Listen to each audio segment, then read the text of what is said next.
Hello, hello, and good morning, my loves. This is JAH with EQ with JAH. And today, now, sometimes I make videos and people ask me, like, Jawan, was that something you were going through? No. I've gone through these emotions, I've witnessed these emotions, I absorb these emotions. These are just things that when you put them together, which is how we do it, take from the world, learn from it, make it didactic to yourself, and go from there. This is how I process. So, with that said, the underlining, overlining energy that I've been feeling right now, not from myself, but just emanating from the world, is passive aggressiveness. Now the cat, he gonna start playing.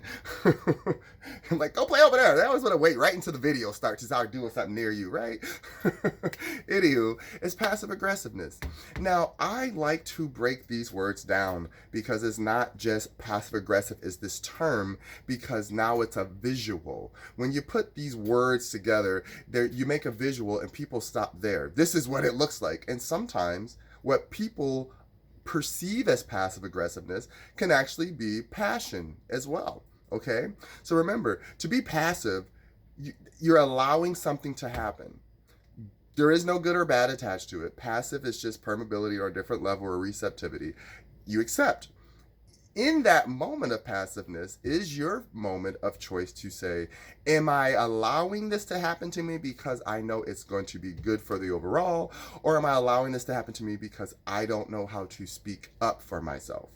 This is where passiveness becomes aggressiveness, because some people hold that in and it internalizes into pain and the bullying and things of that nature. I'm not saying bullying is not real, but I'm also saying I'm talking about the internal bullying when no one's around you harming you, but yet you still feel the residual of the energy they gave you or the words they gave you or the intent behind the words, because the words really aren't the power, but the intent of the emotion that's meant to evoke. That's where people think power lies, and that's where we've held it for so long. This is when it becomes a passive aggressive energy. So then when something that alters or triggers that moment of reaction to what we perceive as something that pisses us off or something that we really want to be expressive about, but we don't know how because of linear constraints of ancestral things. Not saying our ancestors are wrong, but to be like, I don't want to say something because I don't want to be rude. Well, you have to define what rude is to you and whose context of rude during what time frame. Because a lot of times, I mean, come on, we can look back at history and like spitting on the floor or something in front of a child and a woman was, or cursing or something that would make you go to jail. There's some states where like you can go to jail for that. I'm just saying, like, there's extremes to what someone else considers what is rude and what is passiveness. Because we did come from a culture of Stepford wives and slavery and conditioning and a history of suppression. And if we do not take ownership of this suppression, then we will continue to harbor emotions towards people and parts of life that are here to excite us and wake us up and get us going. Me personally, I know that I'm an igniter of energy. I walk into a room and it's like, bam, I'm here. That's just who I am. And that's not going anywhere. But when I was younger, I would have people who were not able to understand how to process that energy and say, I was told I need you to not be this way because it makes me uncomfortable. That's where that passive aggressiveness comes from with certain. I don't like the way they talk. I don't like the way they act. But are they hurting anyone? Because if we are at a point where your emotional intelligence allows you to see that you don't have to like someone or agree with them, but needing to feel like you have to ostracize or hurt yourself or hurt them, that gets to a point of saying that I'm not processing my emotions. I'm not dissecting this 3D imprint of whatever the world is we make it, and then our actual emotions that are creating it. Because a car can sit there in the middle of a desert, it don't mean nothing, and then if somebody decides I want to make that a video shoot and we're gonna pop out that van and we're gonna jump on that car and dance, now that's the most iconic van in the world, right? That, you don't understand, now it has all this energy. What do you think the same thing is when we give the Eiffel Tower and the Statue of Liberty? These are structures that we give energy to because of the history of how they've stood for things. This is the same thing we have to do for tracing back emotions that we're unaware of. Passive aggressiveness comes in many, many different forms. It doesn't mean that you're a mean person, that you're a jealous person or envious. It's a jealous, envious type of energy, but it doesn't mean that you're that person. There are people who still believe that they have to be the actual definition of the word and not be themselves when it's just an expression of energy that needs to be released. It's okay to understand that I'm uncomfortable because I'm not challenging myself, or they're making me feel challenged. Why? Ask these questions because it starts to wake you up to a spiritual journey, which is this is a reflection of what you want. This is a reflection of what you've had. This is a reflection of where you've been. This is a reflection of where you are. And then vibrationally, how you feel about that moment imprints it and makes it a timeline.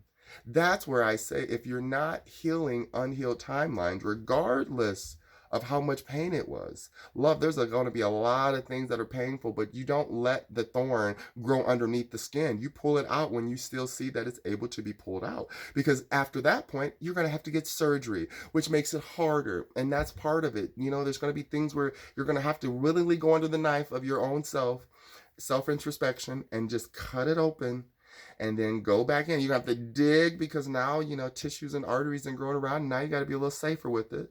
But the point is, it needs to come out. This is all energy. I always correct people sometimes, and maybe I shouldn't, but it's trying to awaken them to a point of not being comfortable with the vocabulary that was given to you through control. That, oh, I don't believe, and, this is what I like, and I'm just going to stay here, and this is just what I'm going to do because I feel safe here. That's fine. But know how to admit that that is where you feel safe right now, and that you can see where you have a place to grow if you choose to later. Stopping at no doesn't make it stop growing. So all you do is hinder yourself from the possibilities of opening up and unfolding to new possibilities and new awareness and new consciousness. So it's always a moment in time where when you start feeling like, oh, like if you feel like someone else is taking your shine, honey, that is a whole nother level of you're not living for your inside self. You're still listening to the thoughts. My heart is beating. My heart does everything for me. But this heartbeat is going to beat regardless. And I don't always feel it or process it, but I thank it for beating. Right? I'm not, did I beat? Did I beat? I'm not taking my blood pressure every 5 minutes. That makes no sense. Why do we do the same thing with the brain? The brain is going to think. It's going to have thoughts. It's going to say words. It's going to have pictures because we walk outside and we see a bunch of different images and pictures and things that have been created by someone else's mind and intent and energy. And then it comes back to us and we're like, okay. And then we go back and replicate it and build it. What do you think technology is? It's a replication of man's processing of what it sees that's happening around it. Nature is this beautiful thing that happens on its own. We are these things that is like, how am I a facilitator of this? But that is the point. We are facilitator of God's energy. That's why we're here to have purpose and serve something bigger than ourselves. So if we start feeling again in that passive aggressive energy, like, oh, why do I feel stuck? And it seems like they're not, or I don't like the way they act, or this or that. It's not about that. When you hear yourself saying that, that is a control from the past, and you have to question who gave me the energy to say that my opinion matters that much about how someone else actually gets up and lives their daily happenings. You don't get up and brush their teeth or take care of it unless you really do and you understand the level of care that goes into that. I worked in hospice care and I worked in the hospitals and I've worked in a lot of different modalities that had me taking care of other lives and the mobility of that. And that's when things change on a different aspect of the 3D understanding. We are not in control of these bodies either. So if we know that we're not in control of any of this, that's when it starts helping you release energy that doesn't belong to you. That's when if you say, okay, well, I'm being passive in this situation, I should speak up. You can speak up without being rude, but if you allow something to happen in front of you or to another that you care about, without at least acknowledging like, hey, that's not cool energy. Like, you should really reflect on how you're trying to make them feel. And you know what? I'm not mad at you. I love you through this process, and I hope that you can see the clarity of your ways. Some people you have to talk to like that. Now, in my world, somebody's like, Javon, why are you trying to embarrass them? I'm not trying to embarrass them. I'm literally pointing out what they just did and nobody else said nothing, but then I say something and now it's embarrassing them. Ain't that crazy? Like I'm picking on the bully. But yes, in a way, it's necessary. In order to break this linear system of them against me, someone has to be able to stand up to the bully inside of all of us. And you have to know how to do that for yourself. I've had a bully in me so long, and I had to stand up to that bully, not recognizing that it was every imprint of what I thought I was supposed to be and had to be in order to interact with the world. And then once I stopped doing that to myself, once I started dressing up and having fun with my friends, putting a little fingernail polish on, just enjoying my body, whatever you want to feel about it, at the end of the day, it doesn't matter if it's a cultural norm or not. It's, does it make you feel good? Does it make sense to you?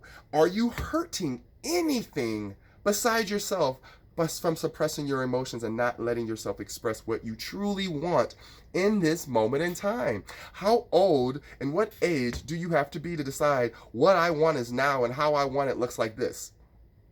There is nothing wrong with that. It doesn't matter how delusional it sounds or whatever. Delusion is literally only a thought that once was in someone else's head, it became real. A lot of people say things are delusional, and it happens, good or bad, murder or birth. Something happens where someone's delusional thoughts became a creation of quantumness, where they can put it in this field of energy to say, I'm gonna make this real, and I'm gonna live this reality because I see that I have enough energy, concentrated power to do so. So you want to focus on where you're putting that energy. Now, I'm very passionate about this topic because I meet people, they're like, you're not letting me talk. That's passive aggressiveness. You could find a simple way to say, Joanne, I heard your piece. Or let me add this. Or additionally, let me put this in there. Because then it's an ongoing conversation. It's not a, you're shutting me down and you're not letting me talk. All I hear is, which parent told you you couldn't talk? Or which one of your parents shut you down? Or who did you watch shutting the other parent down and now you feel like it's happening to you? These are things that people have to really pay attention to. Like, yes, I could probably be a little bit more open-eared. But I'm a talker. And I'm always going to be a talker. That's not going to change who I am. And that's not going to change my love. And that's not going to change my message. But it will slow down the process of me saying, okay, I can be susceptible myself to not listening to my own passiveness, which is I have to get everything out. I don't have to get everything out all the time, but it's part of the process of learning.